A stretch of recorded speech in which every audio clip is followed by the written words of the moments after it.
What's up, y'all? It's Ty. In this video today, we're going to be taking a look at 2K Labs video talking about 2K26 dribble moves gameplay, top 10 things or 10 things you need to know. Now, shout out to 2K Labs.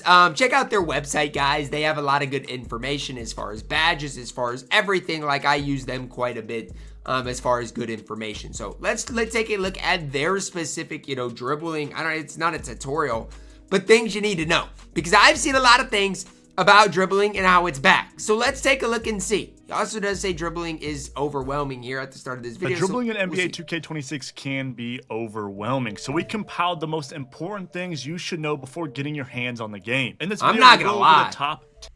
Is it me or are they moving? Things you should know before getting your hands on the game. In this video, we'll go over the top 10 must-know changes to the dribbling system. But disclaimer, the full game could change before official launch. Yo, look at the D-Fox moving crossover.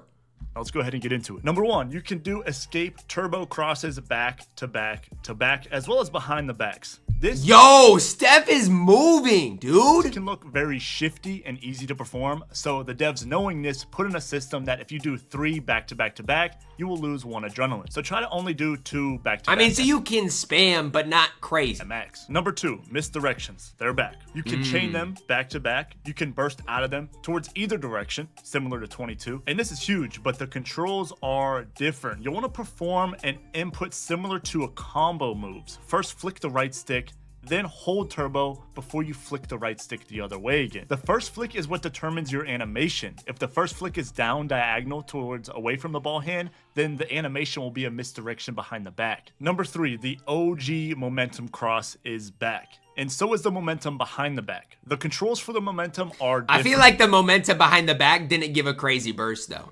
Like, if you watch this, I don't feel like it's a crazy burst. So is the momentum behind the back. The controls for the momentum are different. You'll want to flick directly up on the right stick, then hold turbo and run diagonally up. And this can be done with any dribble. And it's going to take a while, even for me. Like, if I'm going to have to put the time in to learn dribbling. But dribbling's difficult, guys. Like, he makes it look easy, but it's difficult. But there are tiers to it. These momentum crosses can be chained into multiple moves, including a variety of behind-the-back animations. Leading us to number 4, behind-the-backs will be crucial in NBA 2K26. Look at Scotty's behind-the-back, man.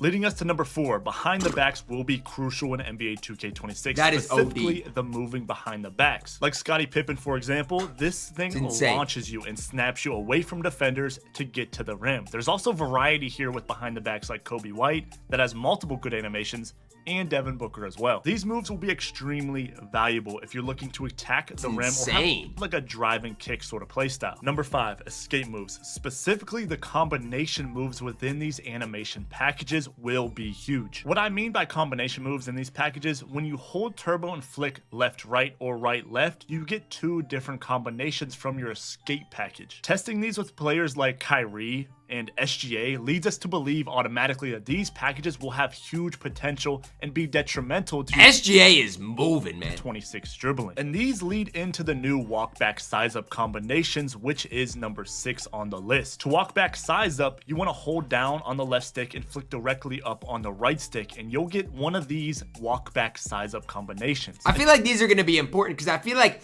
if you don't have the space to dribble, you're not going to be able to do much. Honestly, that's how I feel right now. So I feel like that's going to be important. Doing this after an escape combo move or in the middle of any dribbling combination can look very clean. Number 7, snatchbacks are also extremely valuable, and I'll tell you why specifically. After performing a snatchback this year, you can speed boost out of it very quickly, and this allows you to be able to either perform a moving behind the back, a moving crossover. They're moving though. This is what I'm trying to get y'all to realize. Like, they're moving on this game. Moving combo moves. This is big because the behind the backs are so good this year that defenders will have to guard the snatchback shot, but can get blown by with a behind the back like these if they close out too hard. Just don't do a moving move into a defender because you will lose the ball. Number 8, for my big dribble heads out there, the left stick cancel is back, and you can do this multiple ways and after multiple moves. I'm just using Booker snatchback as an example, flicking my left stick quickly after performing the snatchback, allowing me to chain the snatchback snatchback, or any move back to back to back. I'm sure the dribble heads out there will get creative with this once they lab it and really use this thing to its maximum potential. Number 9. Yeah, so basically, like after you get a dribble move like most of the way through, if you flick the left stick, I think is how it works. You can cancel out of that and get into another one.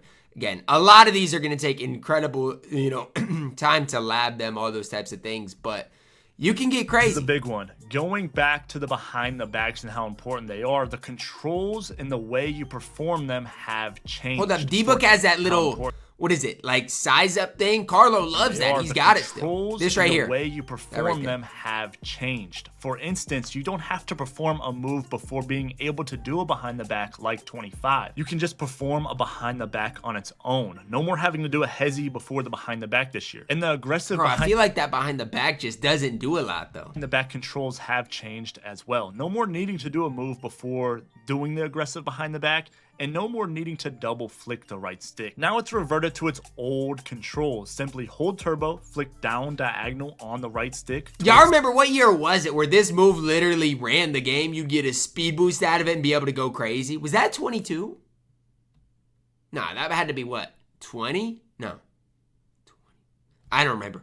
Probably 20, right? It was 20. The off-ball hand, and then up diagonal with the left stick. Basically running with the move, allowing you to do the aggressive behind the back animations at any given time. And lastly, number 10, possibly the most important change there needed to be made going into NBA 2K26, the dribble styles and speed boost. Now don't get it twisted. Man, Luka and LeBron are not moving, man. That's all I need to know. Styles are something that will most likely never have variety due to the importance of the burst. Everyone will go with the fastest frame-by-frame animation. But for 26, we found a solid dribble style for every single build and threshold, including tall guards. You got Giannis and KD dribble style for bigs, Zach LaVine at 75 speed with ball, Luka at 80, SGA at 84, Jaylen Brown at 85, John Morant, which is most likely the absolute best, at 86, and Fox and Trae Young at 90 speed with ball. These dribble styles specifically will allow you to burst out of any standstill dribble move,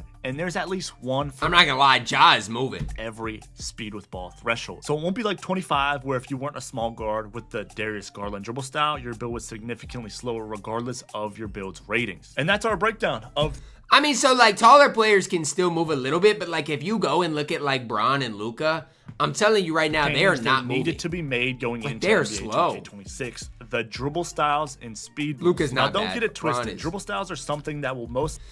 I don't know, man. It is what it is. I do think, like, especially with the moving behind the backs, like if I can get to Scottie Pippen's here, like this is where I'm like, okay, he is moving. Variety here with behind the backs, like Kobe. Look, the moving behind the backs might run the game this year, and I'm not gassing it.